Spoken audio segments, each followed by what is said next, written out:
ورحمة الله وبركاته. أهلا بكم في هذه التغطية المتوالية في هذه الساعة الإخبارية. نتابع موضوع أزمة المحافظين بين عهدين، حيث لم تدرك حكومة الدكتور عصام شرف أن حركة المحافظين والمحليات سوف تثير كل هذا الجدل وهذه الضوضاء في العديد من المحافظات.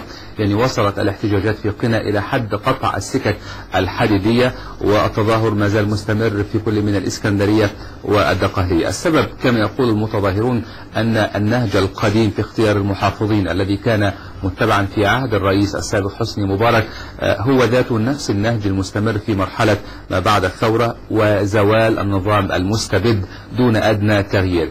يعني على سبيل المثال هناك 8 من لواءات الشرطة وأمن الدولة، في حين شملت آخر حركة للمحافظين في عهد مبارك اشتملت على 12 لواء كانت الغلبة فيهم لرجال الشرطة ليمثلوا نظاما بوليسيا في الحكم المحلي أيضا، إضافة إلى 9 من اللواءات من رجال القوات المسلحة وعدد قليل من أساتذة الجامعات، وخلت الحركة من أي وجوه شابة. ربما السؤال الذي يطرح نفسه في هذه المرحلة يعني لماذا تتعامل الحكومة الحالية مع مشكلة سياسية وهي اختيار المحافظين بعقلية رجال الأمن؟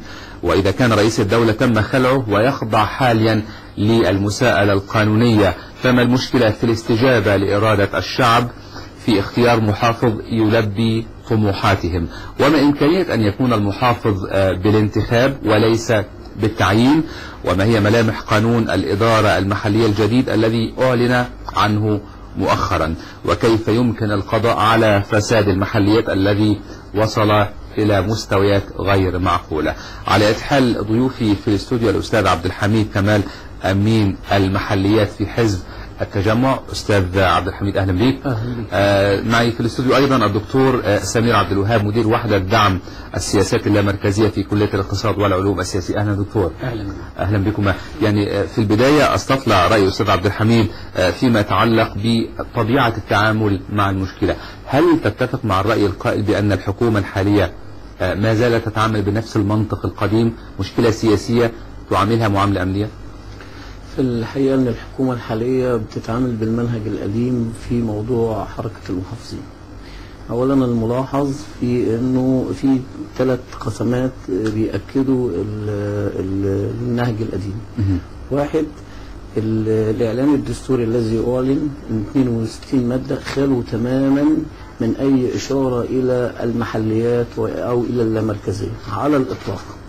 ده أول ملمح. الملمح الثاني ان قرارات المحافظين طبقا للقانون المفروض بيصدرها رئيس الجمهوريه. يعني الماده 26 في قانون الاداره المحليه بيوضح ان الذي يصدر قرار تعيين المحافظين هو رئيس الجمهوريه، وفي حاله غياب رئيس الجمهوريه زي ما حصل يسير المحافظين الاعمال حتى ينتخب رئيس جديد. اذا هنا المجلس الاعلى كان المفترض هو الذي يصدر حركه المحافظين. احنا حتى الان حتى هذه اللحظه احنا مش شايفين ان رئيس مجلس الوزراء هو الذي اصدر يقول اعتمد رئيس مجلس الوزراء. وزير الاداره المحليه هو الذي اعتمد حركه السكرتير العمومي. ففي حركه المحافظين نفس المعايير، هي نفس الاوعيه، ناس من الشرطه، ناس من الجيش، ناس من هيئات التدريس، لكن في الاخر خالص مفيش معايير اتعملت جديده لانتخاب المحافظين. وبالتالي هذا النهج هو الذي حدد مشاكل التي ظهرت على السطح سواء في قنا أو في اسكندرية، في الدهلية، في بني سويف، في المنيا، في غيرها. رئيس مجلس الوزراء والحكومة الحالية لم تراعي أن هناك أثناء الثورة حالات ارتبطت بالهتاف ضد رئيس مبارك وضد عدد من المحافظين. يعني هذا المشهد حصل في محافظة السويس، الهتاف ضد الرئيس مبارك والهتاف ضد محافظ السويس. في بورسعيد كان هناك حريق وهجوم على فيلا المحافظ في بورسعيد. في المنيا كان نفس الوضع، كان هناك هجوما شديدا على محافظ المنيا السابق. وبالتالي لم تراعي الحكومة وهي تعد حركة المحافظين مشاعر الثورة ومشاعر المواطنين. الحاجة الثانية انه اذا كانت ثورة 25 يناير بتطالب بحكم ديمقراطي، جزء منها مطالب ديمقراطية، فعلى الأقل المحافظين يبقوا بالاختيار. حتى يبقى في معايير. يعني هذه النقطة ربما تأتي في سياق مناقشتنا أستاذ عبد الحميد، لكن دكتور أنت في ترقية الحياة السياسية في مصر ودرءا لأي خلافات تحدث مع الشارع في مصر، دكتور أنت تحدثت عن أن المحافظ يجب أن يكون له دور سياسي ودور إنمائي، ومسألة الدور الإنمائي أستاذ عبد الحميد ارتباط هذا الموضوع وتلك النقطة بأن المحافظ هل بالضرورة يكون من أبناء نفس المحافظة أم لا؟ الحقيقة انه احنا بنقول يعني في المفاهيم الحقيقية ان المحافظ باعتباره زي ما قال الدكتور سمير له دور سياسي ودور هام جدا في فهم الواقع والتفاعل مع الواقع المحلي، لان في الاخر خالص المفروض بيحقق تنمية لمحافظته.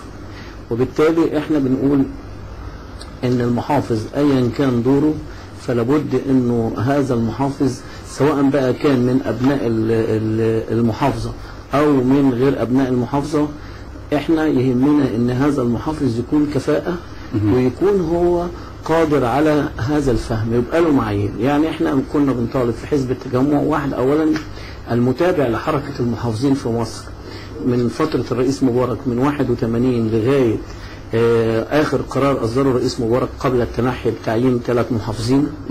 نلاحظ أن حركات المحافظين كلها ما كانش ليها دورة زمنية ثابتة، يعني كانت ممكن محافظ يقعد 10 سنين زي سيف جلال أو 11 سنة في محافظة واحدة يقعد 11 سنة ويبقى عليه ملاحظات، أو محافظ تاني يقعد 6 شهور، أو محافظ تاني يقعد سنة. محافظ ينتقل كحركات المحافظين يا إما انتقال 5 وتعيين 10 أو تعيين 5 ما بين انتقالات، يعني ممكن يرتبط بأي رؤية محددة. لا توجد معايير لاختيار الشخصية. احنا بغض النظر ان المحافظ يبقى من أبناء الإقليم أو من غير أبناء الإقليم، التجربة اللي فاتت، التجربة اللي قالها الرئيس السادات في أول ما اتكلم حوالين الإدارة المحلية كان يريد أن يطبق هذا. حصلت هناك بعض المشاكل الخاصة بالمحافظين الذين يبقوا من أبناء الإقليم، إن ممكن يبقى فيه انحياز، ممكن يبقى فيه مسائل تيارات عائلية، ممكن كذا. لكن احنا عايزين المحافظ أيا كان كمنصب سياسي وإداري وفني وتنموي برؤيته الشاملة إنه يبقى راجل له رؤية. لكن أليس هو أقدر على يعني دفع عجلة التنمية بحكم المال بالتفاصيل؟ لأنه يفترض أن من يتولى أي منصب عام دكتور أن يتجرد من كافة العصبيات والأمور الشخصية والعائلية وما إلى ذلك. يعني لا ده صحيح، بس أنا عايز أضيف في الحتة دي حاجة مهمة جدا. النهاردة مثلا لما كنا بنشوف الرئيس مبارك بيدي تعليماته في حق وعد كل حركة محافظين بيديها واحدة، يعني ايه، خلي بالكم رجال الاعمال، خلي بالكم من النظافه العامه، مش عارف ايه. لكن كل محافظه ليها خصوصيتها. خصوصيه المحافظه من الناحيه الانمائيه ومن ناحيه الشخصيه ومن ناحيه ثرواتها ومن ناحيه تكوينها الجغرافي والبشري والمناجم اللي فيها وخيراتها وكذا تختلف عن محافظات اخرى. ومن هنا حتى الاقاليم الاقتصاديه، والدكتور سمير يفتكر ان حتى الاقاليم الاقتصاديه اللي اتعملت في القانون القديم لم تفعل لأنها اتعملت برضو بمعايير مش مظبوطة. احنا بنقول ان اي محافظ لحركة المحافظين القادمة اذا كان لابد ان تأتي بالانتخاب تأتي لفترة زمنية محددة، لازم يبقى في دورة لعمل المحافظين، والدورة دي تبقى 4 سنين ماشي، تبقى 5 سنين ماشي، تكون خاضعة للتقييم، خاضعة للتقييم والمتابعة. لان احنا بنجد محافظات، يعني كان كثير من المحافظين تصدر حركات محافظين، واحد يقول لك انا متفاجئ من الاذاعه ان انا بقيت محافظ، او متفاجئ من الاذاعه ان انا مشيت، ولا يعرف هو مشي ليه ولا الناس تعرف ده مشي ليه ولا راح ليه. ومن هنا ظهر الفساد اللي كان موجود في المحافظات اللي عبرت عنه تقارير رقابيه شديده جدا، سواء الرقابه الاداريه نتيجه فراغ اداري يا دكتور ونتيجه وفراغ سياسي كان هو السمه السيده. استاذ عبد الحميد، دكتور سمير، يعني مسألة هل تتفق مع مسألة أن يكون أستاذ عبد الحميد فيما يتعلق بحركة المحافظين الأخيرة أبرز تحفظاتك عليها إيه؟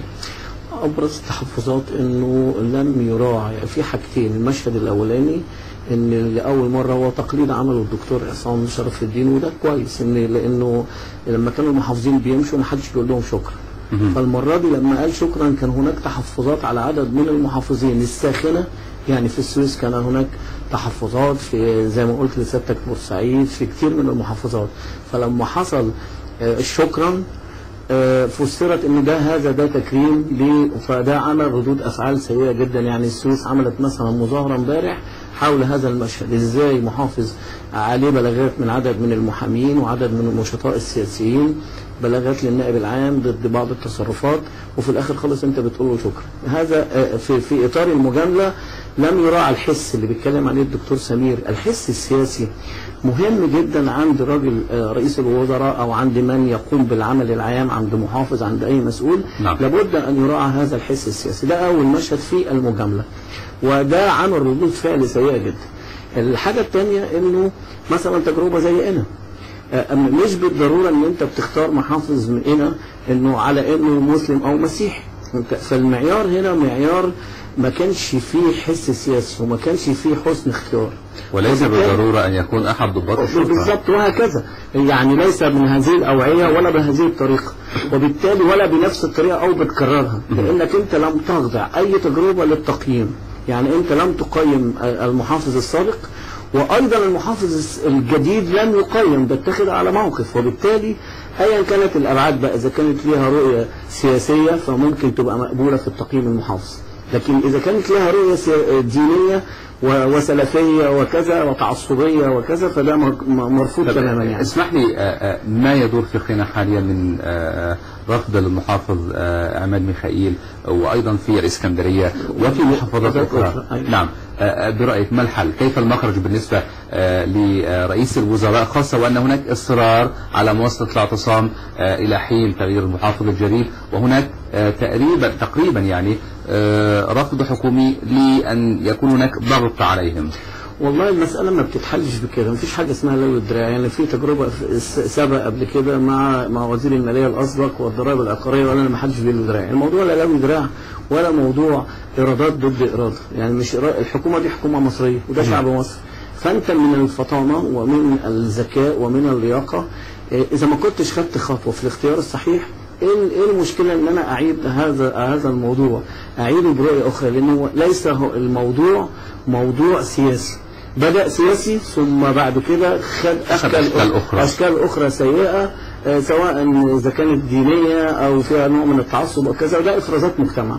وبالتالي الحل مش في العناد، العناد يجلب عناد، لكن الحل في الديمقراطية، الحل في الاختيار الصحيح. انا اعرف رغبات الناس فين وابدا انفذ هذه الرغبات، واذا كنت في مرحله انتقاليه فاضع معايير. لكن كمان المعالجه، كمان المشهد الثالث المعالجه سيئه، ان انا بجيب ناس من اتجاه معين واقول لهم روحوا حلوا المشكله، ويطلع الناس دي تزايد على الموضوع ايضا. فطبعا يبقى انا بشعل الدنيا، يعني لا طريقه اداره الازمه، لا طريقه الاختيار، لا طريقه حلها، وفي الاخر خالص بنعمل الموضوع كاننا قدام ارادتين. لا، ده اراده الشعب المصري. يعني لا غضاضه بالنسبه للحكومه، لا ما فيهاش اي حاجه تتراجع، ما فيهاش اي حاجه، وده مش تراجع، ده استجابه. ليه نسميه تراجع؟ اسميه استجابه. واحط بقى المعايير الحقيقيه لاختيار المحافظين. طيب. من اي اوعيه، شروطهم، الشروط العامه ليهم، المدد الزمنيه، الديمقراطيه، الخطط. احيانا استاذ عبد الحميد تكوين الرؤى وتحديد الاهداف بيكون اصعب التحديات، خاصة لو كانت في ظل الظروف اللي بتمر بها مصر وتعدد المهام. والله بص أستاذ العزيز، يعني أنا هقول لسيادتك حاجة. يعني أنت بتطرح موضوع مهم جدا في صلب موضوع ثورة يناير، هو الديمقراطية. أنت بتستجيب لمطالب ناس. الإدارة المحلية إذا والدكتور سمير يعني أحد الأساتذة المشهورين، يعني أنا بشهد له فعلا كمتعمق في موضوع اللامركزية والمحليات. نفهم جيدا واهتمامنا كناس مهتمين بالمحليات ان المحليات هي عصب التنميه. اذا ما كنتش انت من دلوقتي، يعني انت نسيت في الدستور، في الاعلان الدستوري ان انت تعمل محليات. لا، من الان على رئيس مجلس الوزراء ان يضع عدد من الخبراء يقعدوا يدرسوا الاداره المحليه. الاقتصاد وعلوم سياسيه كان اول امبارح الدكتور سمير وعدد من الخبراء والدكتور محمود الشريف كان عاملين ندوه حوالين ازاي يبقى خلال الفتره اللي جايه في قانون جديد للاداره المحليه، قانون مبني على الديمقراطيه وعلى احترام الناس ومبني على الاختيارات الصحيحه والتنميه، اساسه التنميه. اسمح لي بالمقاطعه. معي من الاسكندريه الصحفي احمد علي، وسيحدثنا عن اخر التطورات فيما يتعلق بالرفض الشعبي لمحافظ الاسكندريه الجديد. احمد، اهلا بك، تفضل. اهلا وسهلا يوسف. في الاسكندريه ما زال حمله الرفض مستمره للمحافظ الذي تم تعيينه مؤخرا الجمهورية. الحل الثالث ان لا ده نفع ولا ده نفع، فبالتالي ما تقدرش انك انت تعاند المواطنين، وبالتالي هنا ممكن المحافظ يقدم استقالته زي ما سمعنا، وده مش مشكله، مش عيب ولا حرج، لان انا اعتبر نفسي هيبه الدوله من هيبه لا ولا هيبه الدوله ولا حاجه. انا اعتبر نفسي ان انا في ظل انتخاب، اعتبر نفسي ان انا كنت مرشح في انتخابات وفيه 2 3 واكثر مترشحين وانا لم اوفق، او المواطنين ده مش عيب يعني، ولكن ده ممكن يبقى الحل يعني نزل الحساسيه عن الموضوع على اي حال.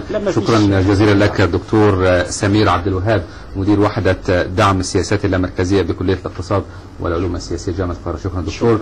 وشكرا لك استاذ عبد الحميد كمال امين المحليات في حزب التجمع. شكرا لكما على هذا اللقاء. ومشاهدينا الكرام، استطلعنا راي الشارع المصري في مساله تعيين المحافظين، هل يكون بالانتخاب ام بالتعيين؟ نتابع.